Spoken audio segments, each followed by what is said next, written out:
ചാളടാ, വലിയ ചാള. ഇതൊക്കെ എന്താ മുതല് പൊന്നാനി ഇത് ഇപ്പൊ വന്നിട്ടുള്ളൂ കേട്ടോ. നല്ല ഫ്രഷ് ചാള വന്നിട്ടുണ്ട്, പച്ച. വെറും 180 രൂപ കേട്ടോ. ചാള വലിയ ചാള ബോർഡിന്റെ അവിടെ ഉണ്ട്, നമ്മളെ കൈമ്പറം തവളക്കുളത്തിന്റെ അവിടെ ഉണ്ട് കേട്ടോ. നല്ല ഫ്രഷ് ചാള വന്നിട്ടുണ്ട്, വലിയ ഇല വന്നിട്ടുണ്ട്, നല്ല പച്ച ഇല. 260 രൂപ. ഉരുളൻ പറ്റ 260 കേട്ടോ. കണ്ണനയില, വലിയ കണ്ണനയില കേട്ടോ, 220 രൂപ.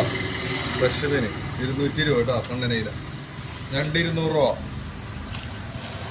ഞണ്ട് ചെറുപ്പുണ്ട് കേട്ടോ, 200 രൂപ ഞണ്ട്. വറ്റ, ചെറുവറ്റ 200 രൂപ കേട്ടോ. ചെറുവറ്റ 200 രൂപ. എല്ലാം ഓഫർ ഉണ്ടോ. വലിയ പറ്റ 360 രൂപ. കൊടുത്ത 240 രൂപ കേട്ടോ. കേര 300 രൂപ. നല്ല ഫ്രഷ് കേര. എന്താ കേര നോക്കിയ മൊത്തത്തിൽ സാധനം 300 രൂപ. ബോർഡിന്റെ അടുക്ക് പോരട്ടാ.